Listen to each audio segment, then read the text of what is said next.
Bienvenidos al canal de YouTube de Ediciones Rodio. Aquí encontrarás vídeos especializados en cada tema. Si te gusta nuestro contenido, no olvides suscribirte, darle a me gusta y comentar tu experiencia. Gracias por elegirnos en tu camino hacia el éxito. Recuerda que nuestros temarios también están disponibles en formato digital y papel. Para cualquier duda puedes escribirnos a info@edicionesrodio.com. Auxiliares administrativos de la Junta de Andalucía. Volumen 2. Workstation para los puestos de trabajo y server para los servidores de la empresa. 1995 a 1998, Windows 95. El 24 de agosto de 1995, Microsoft lanza al mercado Windows 95, que marca un récord de ventas con 7 millones de copias durante las primeras 5 semanas. Es la era de los fax modems, del correo electrónico, del nuevo mundo online. Por ello Windows 95 tiene compatibilidad integrada con Internet, conexión de red por acceso telefónico y nuevas funciones plug and play que facilitan la instalación nuevo hardware. En Windows 95 aparecen por primera vez el menú inicio y la barra de tareas.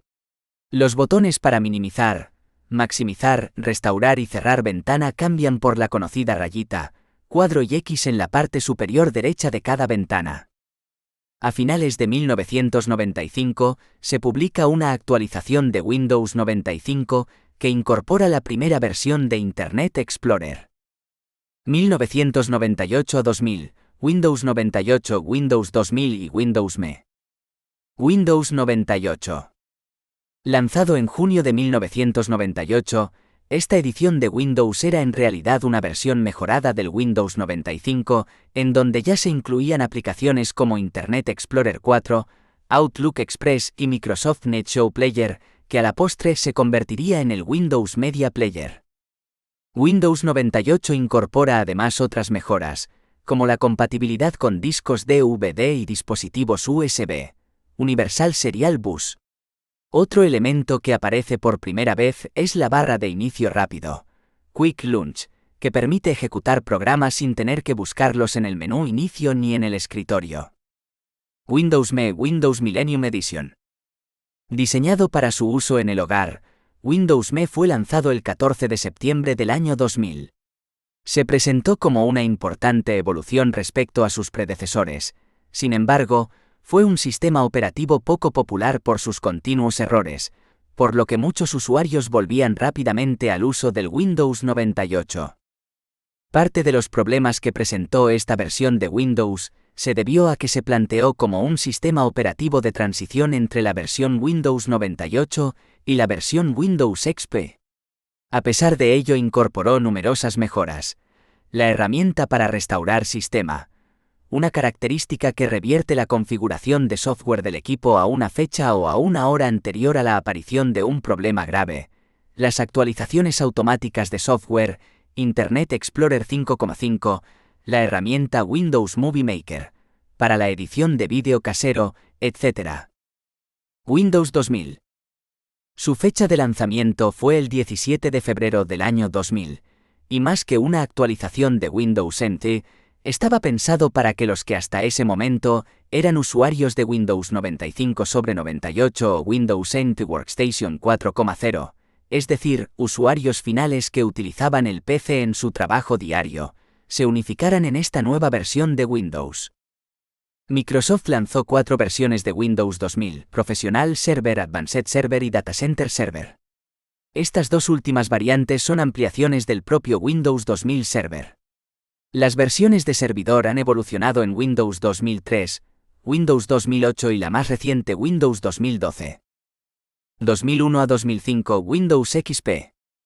El 25 de octubre de 2001 sale al mercado Windows XP, que se convertirá en uno de los productos de mayor venta de los años siguientes.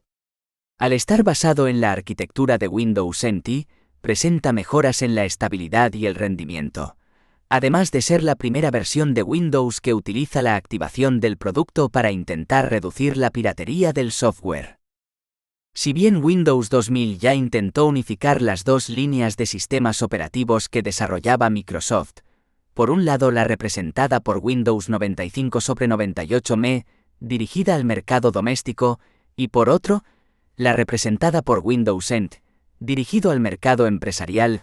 Fue Windows XP el primer sistema operativo dirigido al mercado de masas, completamente basado en Windows NT. Windows XP llegó a los mercados en dos versiones principales. Windows XP Home Edition se caracteriza por un diseño visual limpio y simplificado, que facilita el acceso a las características más utilizadas. Diseñado para un uso doméstico, Windows XP ofrece mejoras, como el asistente para configuración de red, el reproductor de Windows Media, Windows Movie Maker y funciones optimizadas para fotografía digital. Windows XP Profesional, con un diseño visual renovado, incluye características para equipos informáticos comerciales y domésticos avanzados como la compatibilidad con escritorio remoto, un sistema de archivos cifrado y avanzadas funciones de red y restauración del sistema. Algunas de las mejoras clave para los usuarios móviles son la compatibilidad con redes inalámbricas 802,1x, redes Wi-Fi. 2006 a 2008 Windows Vista. En 2006 llega al mercado Windows Vista con el sistema de seguridad más sólido conocido hasta ese momento. El control de cuentas de usuario, UAC, User Account Control, ayuda a evitar que software potencialmente dañino ejecute cambios en el equipo.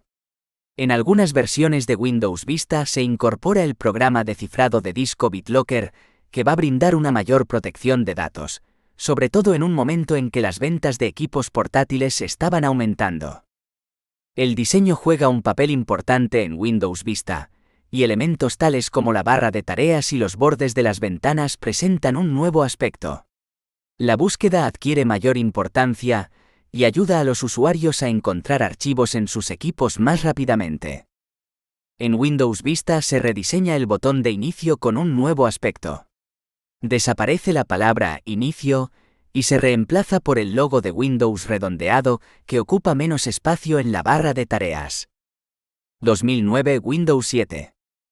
Su venta oficial comenzó el 22 de octubre de 2009, y a diferencia de su antecesor, Windows Vista, que había sufrido un gran cambio respecto a Windows XP, Windows 7 fue solo concebido como una actualización respecto a su antecesor.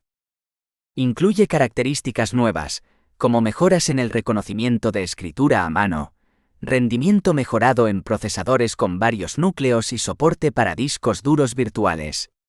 También añade soporte para múltiples tarjetas gráficas, una nueva versión de Windows Media Center, y aplicaciones como Paint, WordPad y una calculadora rediseñada.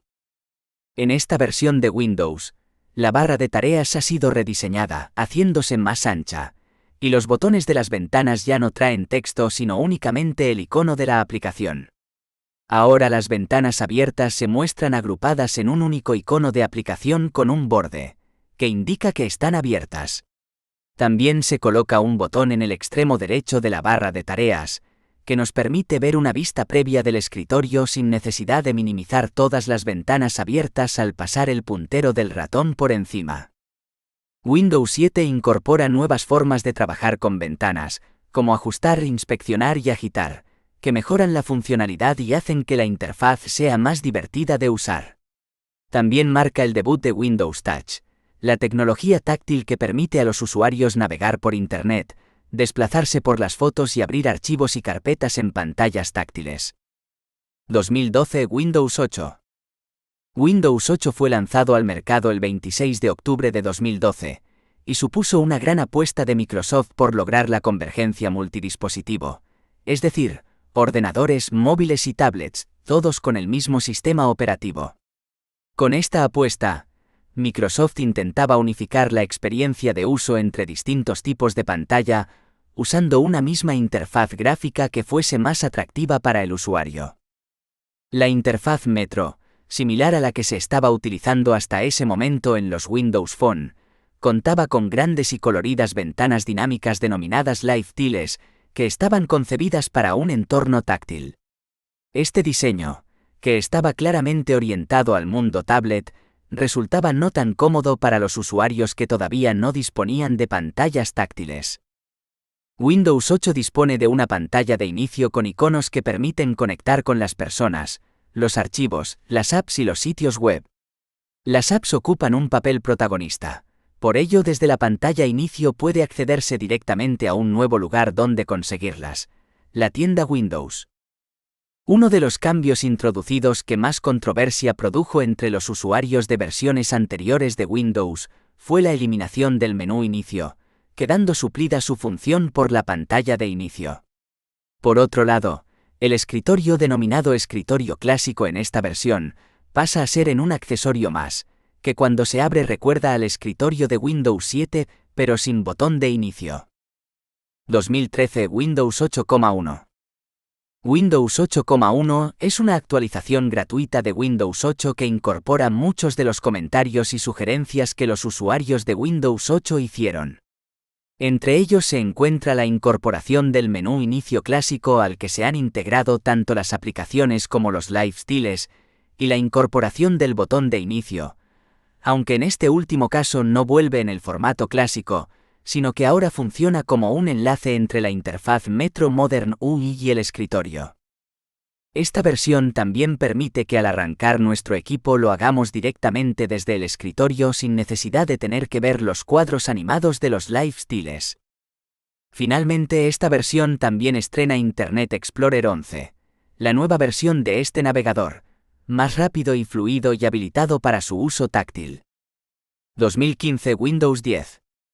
Windows 10 es el último sistema operativo desarrollado por Microsoft.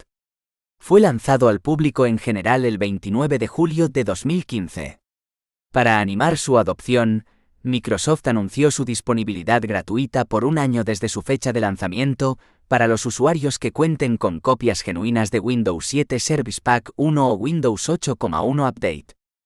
Esta versión de Windows ha revisado su interfaz de usuario para permitir transiciones de una forma cómoda entre una interfaz orientada al ratón y el teclado a otra interfaz orientada a la pantalla táctil, tablet o móvil. Ambas interfaces incluye de nuevo el menú inicio aunque actualizado. Presenta un diseño similar al de Windows 7 aunque también incorpora las baldosas animadas, lifestyles de Windows 8.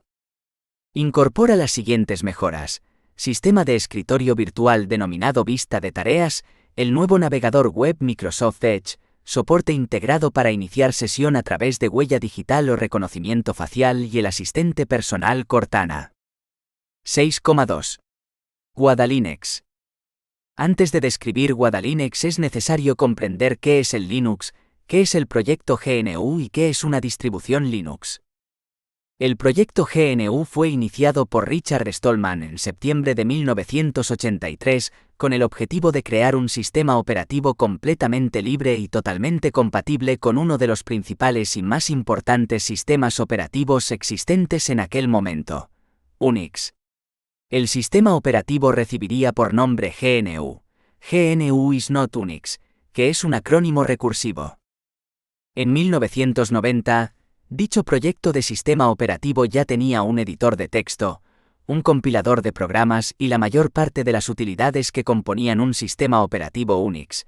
Sin embargo, faltaba un componente clave llamado núcleo, kernel en inglés. Este, aunque se estaba desarrollando, todavía no era lo suficiente maduro para utilizarse. En 1991, Linus Torvalds, ingeniero de software finlandés, a los 21 años de edad empezó a escribir el núcleo Linux como un proyecto personal. A finales de ese mismo año lo hace público bajo una licencia, GPL, que permitía que cualquiera lo pudiese copiar, modificar, usar y redistribuir de forma ilimitada. Rápidamente, múltiples programadores se unieron a Linux en el desarrollo, colaborando a través de Internet y consiguiendo paulatinamente que Linux llegase a ser un núcleo compatible con Unix. En 1992, el núcleo Linux fue combinado con el sistema GNU, resultando en un sistema operativo libre y completamente funcional. El sistema operativo formado por esta combinación es usualmente conocido como GNU Linux. Una distribución Linux coloquialmente llamada distro, Es una distribución de software basada en el núcleo Linux que incluye determinados paquetes de software para satisfacer las necesidades de un grupo específico de usuarios, dando así origen a ediciones domésticas, empresariales y para servidores. Por lo general están compuestas total o mayoritariamente de software libre. Actualmente existen distribuciones que están soportadas comercialmente, como Fedora, por la empresa Red Hat, OpenSUSE por la empresa Novell, Ubuntu por la empresa Canonical Ltd., y otras distribuciones mantenidas por la comunidad como Debian y Gentoo. Dicho todo lo anterior, Guadalinux es una distribución Linux coordinada por la Junta de Andalucía para facilitar el acceso de todos a un sistema operativo libre y gratuito, destinada a dar cumplimiento al Decreto 72/2003, en el que la Junta de Andalucía opta por el software libre como instrumento para el impulso de la sociedad del conocimiento en Andalucía. Artículo 31. Software libre. 1. En las adquisiciones de equipamiento informático destinado a los centros docentes públicos para su uso en actividades educativas, se exigirá que todo el hardware sea compatible con sistemas operativos basados en software libre. Los ordenadores tendrán preinstalado todo el software libre necesario para el uso específico al que estén destinados. 2. El equipamiento informático que la Administración de la Junta de Andalucía ponga a disposición en los centros de acceso público a Internet utilizará para su funcionamiento productos de software libre. 3. La Administración de la Junta de Andalucía fomentará la difusión y utilización orientadas al uso personal, doméstico y educativo de software libre debidamente garantizado. A tal fin se establecerá un servicio de asesoramiento a través de Internet para la instalación y uso de este tipo de productos. No es un esfuerzo solitario ni puntual. Así, el 11 de marzo de 2003, la Junta de Extremadura y la Junta de Andalucía firman un Protocolo General de Cooperación en materia de software libre y de Linux, distribución GNU Linux de Extremadura, en particular, en el que se comprometen a colaborar. El sistema operativo Guadalinux es una versión modificada de Linux, derivada en sus versiones iniciales de la distribución Debian. A partir de Guadalinux V3 y hasta Guadalinux V8 se basó en la distribución Ubuntu. La última versión de Guadalinux, V9, noviembre de 2014, se ha basado en la distribución Linux Mint. A partir de la distribución base existen distintas versiones o ediciones de Guadalinux. Guadalinux Base, de propósito general. Guadalinux Edu, para los centros educativos. Guadalinux Guadalinfo, para los centros Guadalinfo. Guadalinux CDM, para los centros de día de mayores. Guadalinux VIP para las bibliotecas andaluzas. Guadalinux Mini, para ordenadores antiguos con pocos recursos. GECOS, Guadalinux Edición Corporativa Estándar para la Administración Pública. Guadalinux se distribuye como Live CD, capaz de ejecutarse desde una unidad de CD-ROM, sin necesidad de estar instalado en el disco duro, evitando así alterar el software o los datos del equipo. Este sistema puede luego instalarse normalmente y convivir con otros sistemas operativos como Windows. Incluye todo lo necesario para disponer de un sistema realmente usable: suite ofimática, navegador web, cliente de correo electrónico, reproductores multimedia, juegos, editor de diseño gráfico, aplicaciones para desarrollo, etc. 6.2.1. Accesorios y utilidades. Calculadora. Editor de archivos. Administrador de ficheros, Nautilus PCman FM. Compresor-descompresor de archivos.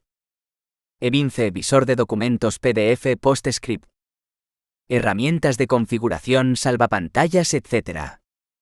Utilidades de accesibilidad, sintetizador de voz, lupa, teclado en pantalla. 6.2.2. Gráficos. Blender, para modelar objetos tridimensionales. Dia, editor de diagramas. GIMP, editor fotográfico. Inkscape, editor de gráficos vectoriales. QCAD, diseño asistido por computador para arquitectura e ingeniería. Shotwell, visor y catalogador de fotos. 62,3. Internet. Mozilla Firefox, navegador y correo electrónico.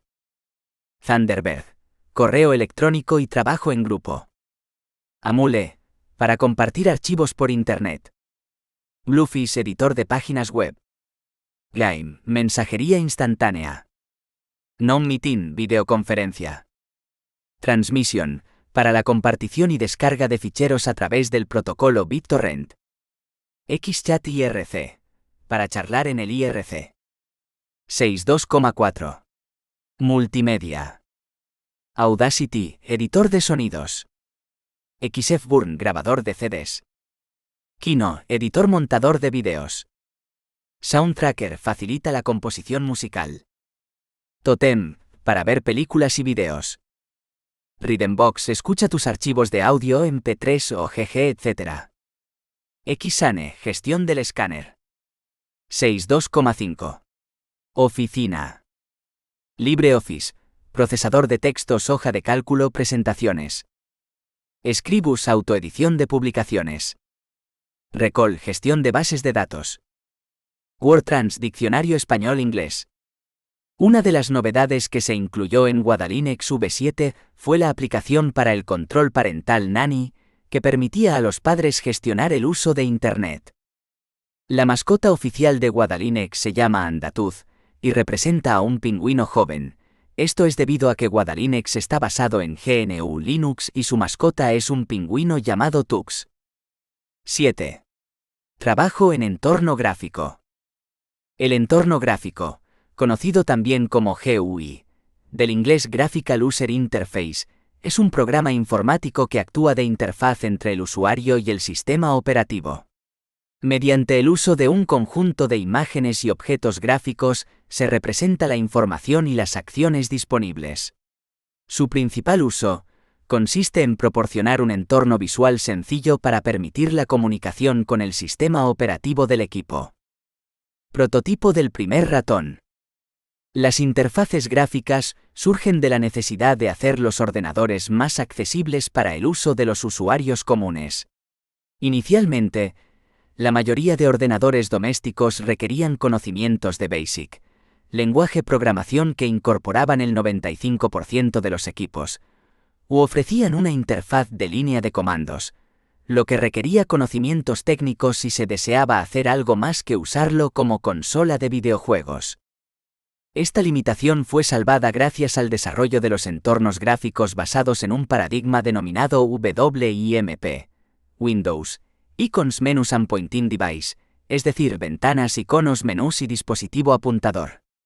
Este término, que fue acuñado por Merzouga Wilberts en 1980, fue desarrollado por la compañía Xerox PARC en 1973, en su equipo Xerox Alto para un uso interno a la compañía.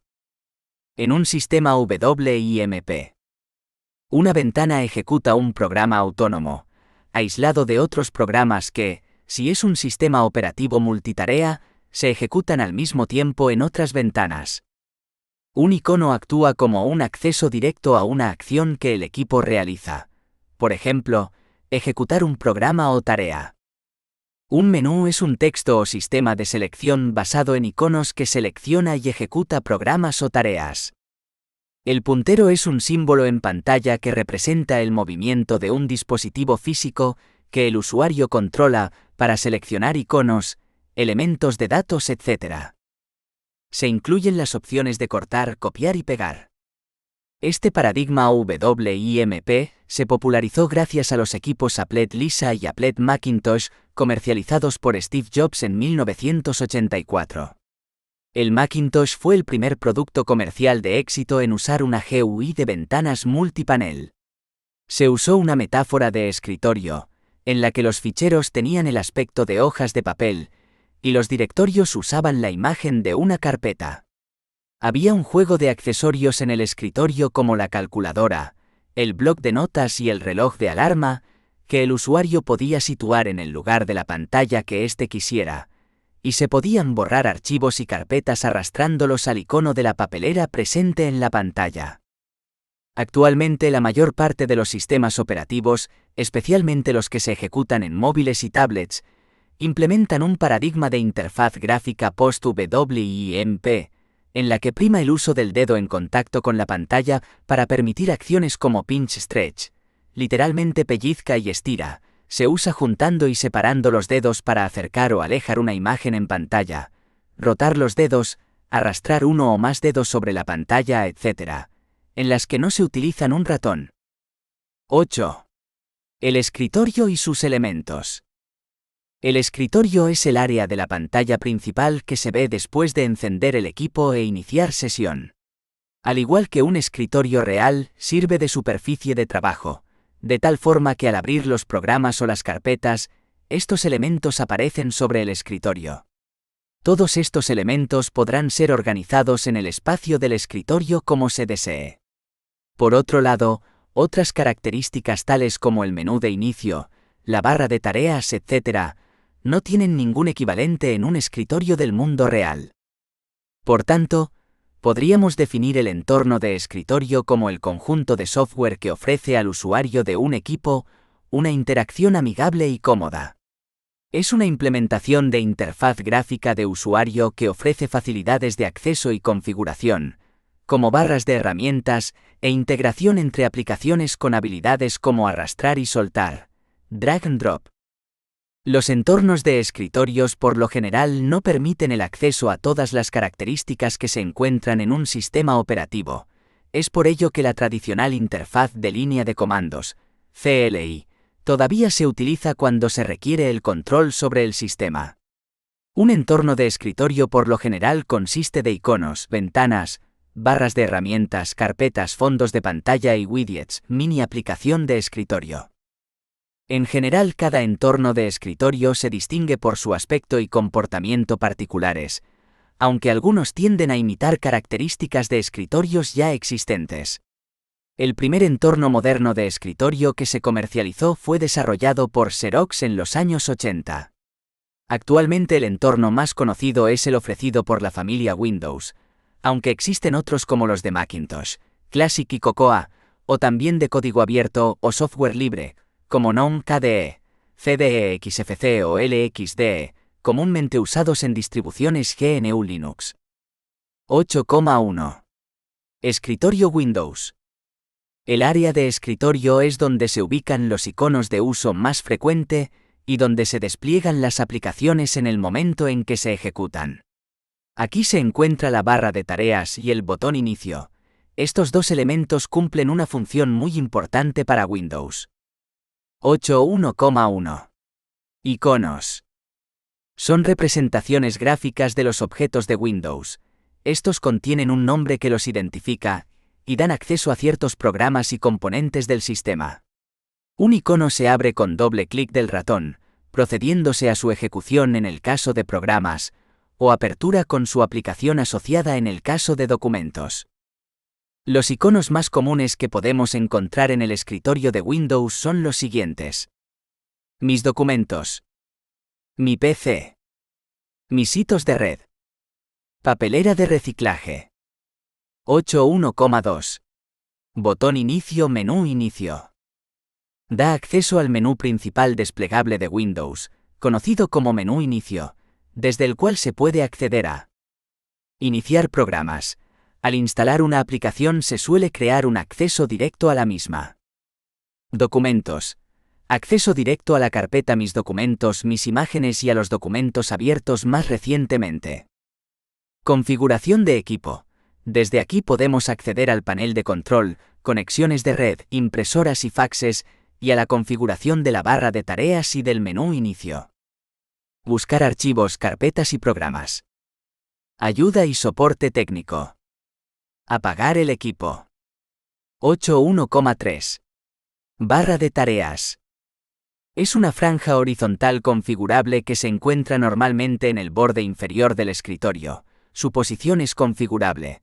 Contiene el botón de inicio Windows, iconos de inicio rápido, acceso directo a aplicaciones y o documentos, aplicaciones en ejecución e iconos de notificaciones, idioma teclado, red, fecha y hora, volumen, etc. en el área de notificaciones. 8.1,4. Ventanas. Son estructuras gráficas rectangulares provistas de eventos y propiedades, en las cuales se llevan a cabo las operaciones y funciones de las aplicaciones. En la mayoría de los programas o aplicaciones de Windows, la ventana tiene la misma estructura. Barra de título, en la cual aparece el nombre del documento abierto y el nombre de la aplicación. Barra de menú en la cual se ubican todos los comandos o alternativas disponibles para la aplicación. Barras de herramientas, que incluye iconos, la cual permite ejecutar una acción o instrucción al solo presionar el icono asociado a esa función. Una característica común en la mayoría de las ventanas de Windows son 3 botones ubicados en la esquina superior derecha. El primero permite minimizar la ventana, la quita del escritorio y la representa dentro de un botón que se ubica en la barra de tareas. El segundo permite maximizar la ventana al tamaño de la pantalla. Cuando la ventana está maximizada, el botón de maximizar cambia su aspecto apareciendo como un doble cuadro. Este nuevo botón que aparece es el de restaurar, el cual permite regresar al tamaño original de la ventana antes de maximizarse. El tercero y último botón permite cerrar la ventana terminando con su ejecución. Al cerrar la ventana desaparecerá su botón de la barra de tareas. En el extremo izquierdo de la barra de título se encuentra el icono de control, siendo distinto para cada aplicación. Al hacer clic sobre este icono, aparece el menú de control, con comando para controlar el tamaño y la ubicación de la ventana. 8.1.5. Manejo del ratón. Generalmente el puntero del ratón tiene apariencia de flecha, aunque en determinadas circunstancias puede cambiar de forma. Reloj de arena. Indica que se está realizando una operación y el usuario debe esperar a que recobre su forma para continuar una acción. Flecha y reloj de arena. Indica que se está realizando una operación, pero el usuario sí puede continuar sus acciones. Raya vertical, forma de I. Indica que se puede situar en un área para poder escribir un texto o seleccionar uno ya existente. Las acciones más comunes que se realizan con el ratón son: hacer clic, esto es, presionar una vez el botón izquierdo y soltarlo inmediatamente.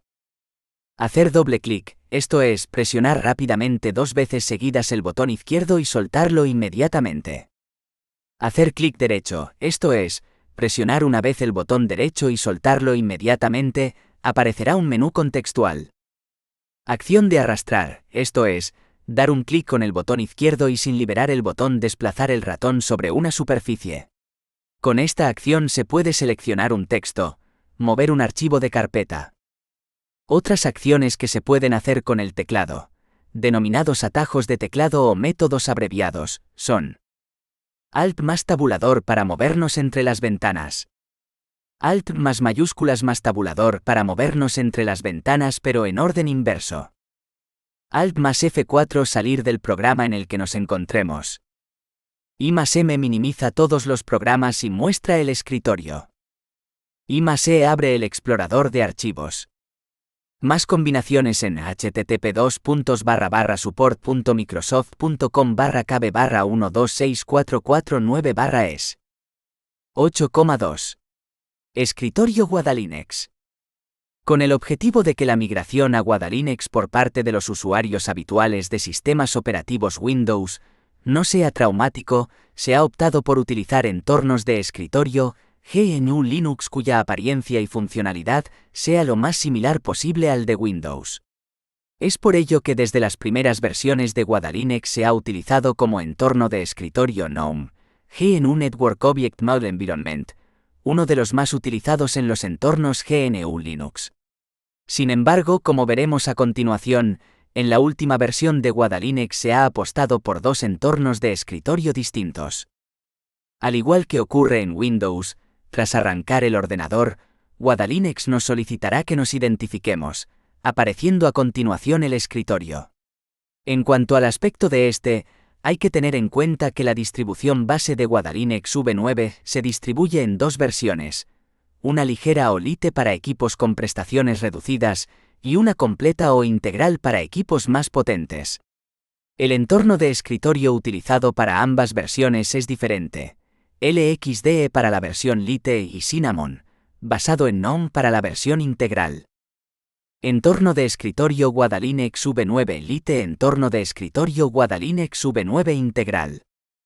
Como se aprecia en las imágenes anteriores, ambos son muy parecidos, y si bien hay diferencias significativas en cuanto a las funcionales globales que nos ofrece una y otra versión, en cuanto a los elementos básicos del escritorio son muy parecidos. Por ser la versión Guadalinux integral una versión más completa, nos centraremos en ella.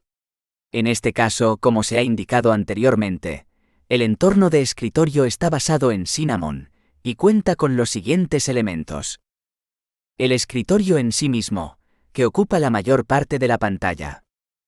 Los iconos o lanzadores de aplicaciones. El panel inferior, que a su vez se subdivide en izquierda, el menú de aplicaciones, botón de mostrar, ocultar escritorio y algunos lanzadores de aplicaciones, Mozilla Firefox, Thunderbird, gestor de archivos. Centro, la barra de tareas donde se acumulan las aplicaciones abiertas. Derecha, algunos iconos de aplicaciones, notificaciones, idioma, red, volumen, batería y el reloj. Panel inferior de Guadalinux V9 integral. Si se pulsa sobre él en la parte inferior izquierda del panel, muy parecido en funcionalidad al botón de inicio de Windows, se desplegará el menú principal mostrando todas las aplicaciones y componentes incluidos. Se encuentra dividido en accesorios, juegos, gráficos, Internet, oficina, sonido y vídeo, acceso universal, Wine, preferencias, administración, lugares, archivos recientes. En la parte izquierda del menú principal aparece un menú flotante con accesos al navegador web, Mozilla Firefox, al gestor de archivos Nemo, al gestor de correo Mozilla Thunderbird, a bloquear pantalla, cerrar sesión y salir. Aplicaciones y componentes incluidos en Guadalinux integral.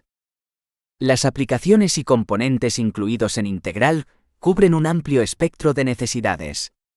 Podrá trabajar con documentos ofimáticos, navegar por Internet, enviar y recibir correo electrónico, trabajar con gráficos, reproducir sonido y vídeo, explorar sus ficheros y ejecutar comandos.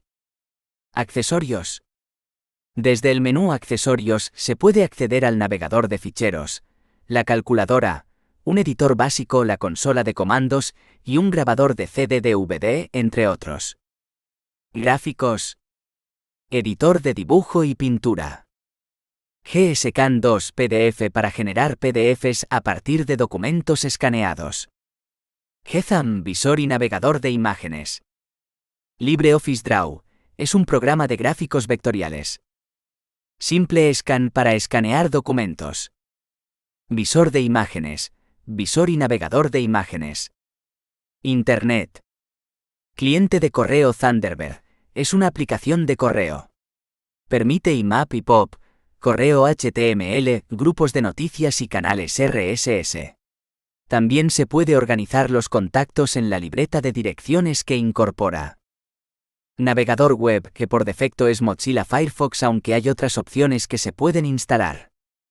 Transmission, que es un cliente para compartición y descarga de ficheros a través del protocolo BitTorrent. XChat IRC, que es un cliente de chat para el protocolo IRC. Oficina. Incluye numerosas aplicaciones que cubren la mayoría de necesidades. Diccionario. Distintos diccionarios de definiciones y ortografía. LibreOffice. Es la suite ofimática incluida en el sistema. Está formada por los siguientes programas. LibreOffice Base. Sirve para trabajar con bases de datos. LibreOffice Calc. Es una aplicación para hojas de cálculo. LibreOffice Draw. Es un programa de gráficos vectoriales. Entre los formatos a los que puede exportar están el .svg y .pdf. LibreOffice Impress es un software de creación de diapositivas. LibreOffice Math es un programa para edición de fórmulas matemáticas. LibreOffice Writer es un procesador de textos. Trabaja nativamente con el formato .ot y es capaz de exportar a .pdf y HTML. Evince, visor de documentos PDF y AS PostScript. Sonido y vídeo. Grabadora de sonidos. Programa para grabar clips de sonido. UVC View. Aplicación para grabar vídeos con la webcam. Reproductor de películas. Un reproductor de vídeos de distintos formatos. Rhythmbox sirve para reproducir música, también organiza en colecciones. XFburn, grabador de CD-DVD. Lugares. En el menú Lugares hay accesos directos a distintas carpetas frecuentes. Documentos, para documentos en general, por ejemplo de ofimática. Música, para guardar ficheros de sonido. Imágenes, para fotografías, gráficos, dibujos. Vídeos, para multimedia. Descargas. Aquí se guardarán por defecto los ficheros que se descarguen con el navegador web. 9. El explorador de ficheros. El explorador de ficheros es una herramienta indispensable en cualquier sistema operativo, ya que con ella podemos organizar y controlar los archivos y carpetas de los distintos sistemas de almacenamiento que dispongamos, como puede ser el disco duro, disquete, pendrive, etc.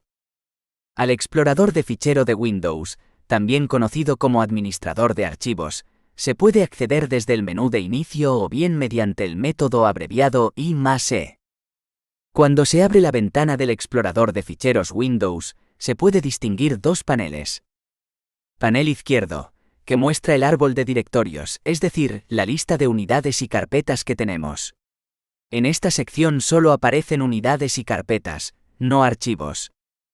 Panel derecho, que muestra el contenido de la carpeta que tenemos seleccionada en la sección izquierda. Esta sección sí muestra las carpetas y los archivos. Según el tipo de vista que tengamos activado, lista, detalle, mosaico, contenido, veremos distinto tipo de información sobre los archivos de la carpeta seleccionada. A continuación se detallan las distintas áreas de esta ventana. 1. Los botones adelante y atrás, que permiten navegar hacia atrás, a la que carpeta de la que vinimos, y hacia adelante, si hemos usado el botón atrás. También se puede utilizar la tecla de borrado para ir atrás. 2. La barra de direcciones, que nos indica dónde estamos situados y que otras carpetas están en el mismo nivel jerárquico. Señalar que el botón Actualizar, que se encuentra a la derecha de la dirección, sirve para volver a cargar el contenido de la carpeta actual, aunque en la mayoría de las ocasiones se actualiza de forma automática. 3. Cuadro de búsqueda. Este cuadro inicia la búsqueda de forma automática conforme se van escribiendo las primeras letras, sin necesidad de pulsar en ningún botón. La búsqueda la efectúa en la carpeta en que estamos situados y en todas sus subcarpetas. 4. Barra de herramientas. Esta barra contiene los botones con las operaciones más utilizadas de acuerdo al tipo de archivos que hay en la pantalla, es decir, los botones de la barra son diferentes según donde estemos. Por ejemplo, si estamos viendo archivos de música aparecerá un botón Reproducir, para escuchar un archivo, y si estamos viendo archivos de imagen aparecerá un botón para ver una presentación de las imágenes. A la derecha de esta barra de herramientas se encuentran 3 botones: cambiar la vista, mostrar el panel vista previa y obtener ayuda. 5. Panel de navegación. En este panel, como se indicó anteriormente, solo aparecen unidades y carpetas, no archivos. Se muestran ordenadas jerárquicamente, pudiéndose distinguir las dependencias entre carpetas gracias a una leve tabulación a la derecha. 6. Lista de archivos. En esta zona aparece la lista de los archivos contenidos en la carpeta en que estamos situados. La forma y cantidad de información que se muestre de cada archivo dependerá del tipo de vista que se tenga seleccionado. 7. Panel de detalles. Muestra información adicional sobre los elementos que tenemos seleccionados. Si no se tiene nada seleccionado en la carpeta o unidad en que estemos situados, nos dirá el número de elementos que contiene. Si en cambio seleccionamos un archivo, mostrará información acerca de este, que dependerá del tipo de archivo de que se trate. Por ejemplo, si se tiene seleccionado una imagen, nos mostrará una vista previa en miniatura del mismo. En cambio, si se tiene seleccionado un archivo de música, se mostraría el intérprete y la portada del álbum. Las operaciones básicas que se pueden realizar desde el explorador de ficheros Windows son las siguientes. Copiar, mover, eliminar y renombrar archivos. Crear, copiar, mover, eliminar y renombrar carpetas. Ejecutar programas. 10. Gestión de carpetas y archivos. Una de las principales funciones de todo sistema informático es gestionar información, por lo que es importante conocer cómo se guarda y cómo se organiza. Windows, al igual que el resto de sistemas operativos, no trabaja directamente sobre las unidades físicas de almacenamiento de datos, discos duros, disquetes, sino que lo hace sobre particiones.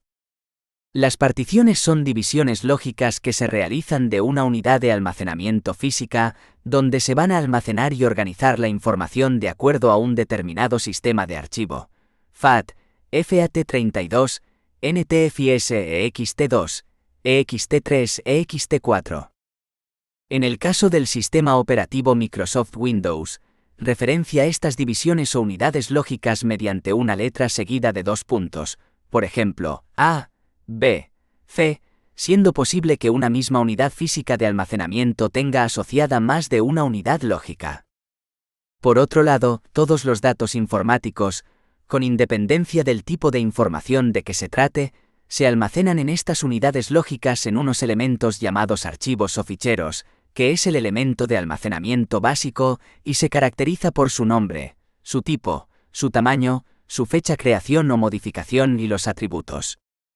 Si bien en las primeras versiones de Windows el nombre de los archivos no podía superar los 8 caracteres, más 4 caracteres más formado por un punto. Y la extensión es a partir de Windows 98 o Windows 95 con Service Pack 2 instalado, cuando los nombres de los archivos pueden alcanzar hasta un tamaño de 255 caracteres.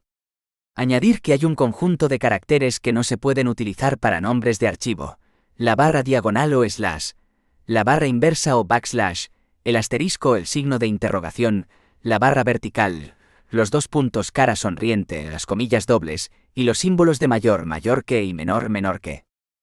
El número de archivos que puede contener un disco duro es del orden de varias decenas de miles. Por ello, se hace necesario algún tipo de organización. Los archivos se van a encontrar en unos contenedores llamados carpetas. El término originario fue el de directorios, aunque se fue sustituyendo por el de carpetas cuando se introdujo este icono en sistemas gráficos. Las carpetas pueden anidarse unas dentro de otras, formando una estructura en forma de árbol. Así, se tiene una carpeta raíz de la unidad de almacenamiento.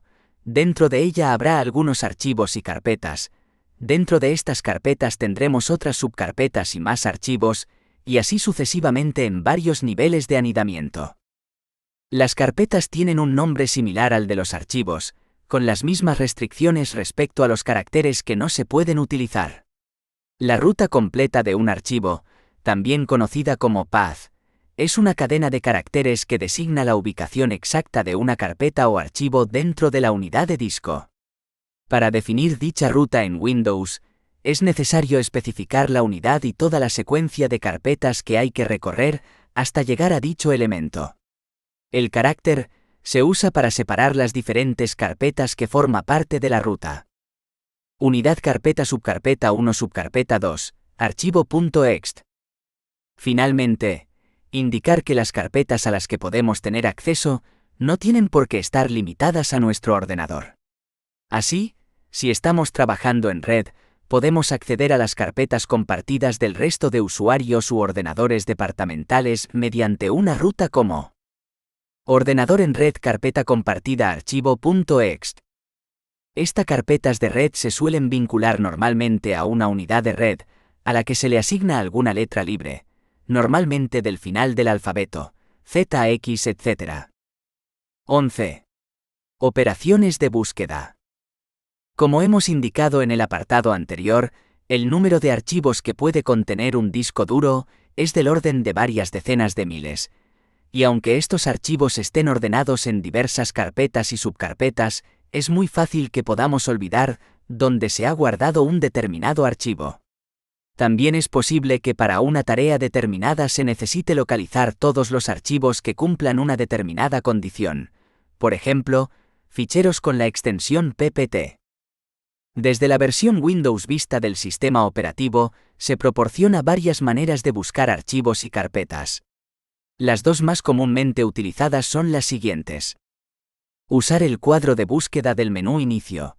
Se puede usar el cuadro de búsqueda del menú Inicio para buscar archivos, carpetas, programas y mensajes de correo electrónico almacenados en el equipo. Para ello basta con teclear el nombre del archivo, carpeta o programa que se esté buscando. En caso de que no se recuerde parte del nombre, se pueden utilizar los llamados caracteres comodín. Un comodín no es más que un carácter que se utiliza para sustituir a algún otro carácter que se desconoce. Se dispone de dos caracteres comodín. El comodín asterisco, que sustituye 0, 1 o más caracteres.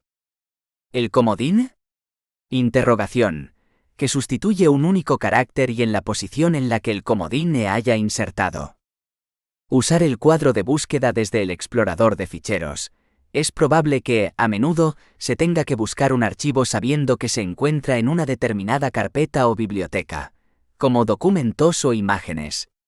Por ello, para ahorrar tiempo y esfuerzo, se puede usar el cuadro de búsqueda situado en la parte superior de la ventana del explorador de ficheros abierto. Al igual que en el caso anterior, se pueden utilizar los comodines y, en caso de que no se recuerde parte del nombre del fichero que está buscando. 12. Las herramientas del sistema. Windows incorpora algunas herramientas como pueden ser el desfragmentador de disco, el liberador de espacio en disco, el monitor del sistema, etc. Casi todas estas herramientas tienen como objetivo optimizar el funcionamiento del ordenador. 12,1. Centro de seguridad. Permite configurar el firewall, las actualizaciones automáticas, protección contra software malintencionado, seguridad en Internet y control de cuentas de usuario. 12,2. Copia de seguridad. Permite realizar una copia de seguridad de los archivos personales más importantes. Las copias de seguridad se almacenan en otra unidad, DVD o en una unidad de red. 12,3. Comprobar disco. Esta herramienta se utiliza para buscar errores en las unidades del sistema e intentar repararlos. Cuando se apaga de forma brusca e inesperada el ordenador, es posible que algún archivo del sistema se dañe, por lo que normalmente, cuando se enciende de nuevo el ordenador, el comprobador del disco o scan disk se activa automáticamente para revisar las unidades e intentar reparar los errores que pueda encontrar. 12,4. Desfragmentador de discos. Esta herramienta se encarga de reorganizar la información que tenemos almacenada en el disco, aunque también puede corregir errores en las unidades. Cuando se graban archivos en un disco vacío, se guardan de una pieza y uno a continuación de otro. Sin embargo, con el tiempo, al irse escribiendo y borrando archivos, estos tienden a quedar partidos en muchos pedazos a lo largo del disco. Se dice entonces que el archivo está fragmentado. Cuando esto ocurre con un número importante de archivos se produce una pérdida de rendimiento, ya que cada vez que Windows trate de acceder a un archivo, deberá buscar sus fragmentos repartidos por todo el disco. Además, exige que el cabezal que lee el disco duro tenga que hacer más movimientos, lo que a la larga acorta su tiempo de vida. 12,5. Restaurar sistema. Esta herramienta permite restaurar los archivos de sistema del equipo a un momento anterior. Es una manera de deshacer cambios del sistema realizados en el equipo, sin que esto afecte a los archivos personales, como el correo electrónico, documentos o fotografías. A veces, la instalación de un programa o un driver puede hacer que se produzca un cambio inesperado en el equipo o que Windows funcione de manera imprevisible. Por lo general, al desinstalar el programa o el driver se corrige el problema. Sin embargo, en algunos casos tras la desinstalación no se soluciona el problema, por lo que se puede intentar restaurar el equipo al estado en que se encontraba en una fecha anterior cuando todo funcionaba correctamente. 12,6. Liberar espacio en disco. Esta herramienta es muy útil ya que permite vaciar el disco de información que no se está utilizando, como por ejemplo los archivos temporales del sistema, archivos temporales de Internet e incluso vaciar la papelera. 12,7. Mapa de caracteres. El mapa de caracteres es útil para insertar símbolos especiales que no tenemos en el teclado. 12,8. Tareas programadas. Esta herramienta se utiliza para programar la ejecución automática de un programa en determinadas fechas, diariamente, semanalmente, mensualmente. Por ejemplo, se puede programar la ejecución del liberador de espacio en disco semanalmente a una hora que no ralentice el funcionamiento del ordenador. 13. Formatos de ficheros. Un formato de archivo es un estándar que define la manera en que está codificada la información dentro de este. Dado que una unidad de disco solo puede almacenar bytes, el sistema operativo debe tener alguna manera de interpretar la información. Hay diferentes tipos de formatos para diferentes tipos de información. 13,1. Extensión de archivo. En informática, una extensión de archivo es una cadena de caracteres anexada al nombre de este, usualmente precedida por un punto. Su función principal es diferenciar el contenido del archivo, de modo que el sistema operativo disponga el procedimiento necesario para ejecutarlo o interpretarlo. Algunos sistemas operativos, especialmente los herederos de DOS como Windows, utilizan las extensiones de archivo para reconocer su formato, incluyendo el de archivos ejecutables. Otros sistemas operativos, como los basados en Unix, utilizan las extensiones de archivo por simple convención, no necesariamente utilizándolas para determinar su tipo. Siendo las extensiones de archivo legado del sistema DOS, muchas de sus actuales características fueron heredadas por limitaciones en dicho sistema. Los antiguos sistemas DOS limitaban la cantidad de caracteres de la extensión de archivo a 3, por lo que muchas extensiones convencionales poseen esa cantidad de caracteres. Además, los nombres de archivo en sistemas DOS son insensibles a las mayúsculas y minúsculas, por lo que la mayoría de las extensiones de archivo pueden ser escritos de forma indiferente en minúsculas, en mayúsculas o como una combinación de ambas. 13,2. Extensiones de formatos de audio. AAC. MP3. OGG Vorbis. WMA. AIFF. FLAC. WAV. MIDI. MKA. 13,3. Extensiones de formatos de imagen. JPG, PNG. BMP. TIFF. PSD. GIF. 13,4. Extensiones de formato vídeo. AVI. MOV. MP4. WMV. FLV. OGV. MKV. DVXXVID. 13,5. Extensiones de empaquetado y compresión. TAR. ZIP. RAR. ARJ. GZIP. 7Z. 13,6. Extensiones de ficheros de oficina web. PDF documento PDF. OD documento OpenOffice Writer. ODS documento OpenOffice Calc. ODP documento OpenOffice Presentation. Doc documento Word. Docs documento Word. EPS Adobe Illustrator. XLS documento Excel. XLSX documento Excel. PPT documento PowerPoint. PPTX documento PowerPoint. MDB base de datos Access. TXT documento texto. RTF documento de texto Rich Text Format. HTML página web. HTML página web. CSV valores separados por coma separated values. 13,7. Extensiones de sistema. Estas son las extensiones de archivos necesarios para el funcionamiento interno del sistema operativo Microsoft Windows, así como de los diferentes programas que trabajan en él. No está recomendado moverlos, editarlos o variarlos de ningún modo, ya que podrían afectar al funcionamiento del sistema. BAT archivo por lotes MSDOS. COM aplicación MSDOS. DLL librería, extensión de aplicación. LNK acceso directo. MSI paquete de Windows Installer. SYS archivo de sistema. TMP archivo temporal. DRV controlador de dispositivo. EXE aplicación. FON fuente. OTF fuente OpenType. Reg entradas de registro. SCER protector de pantalla.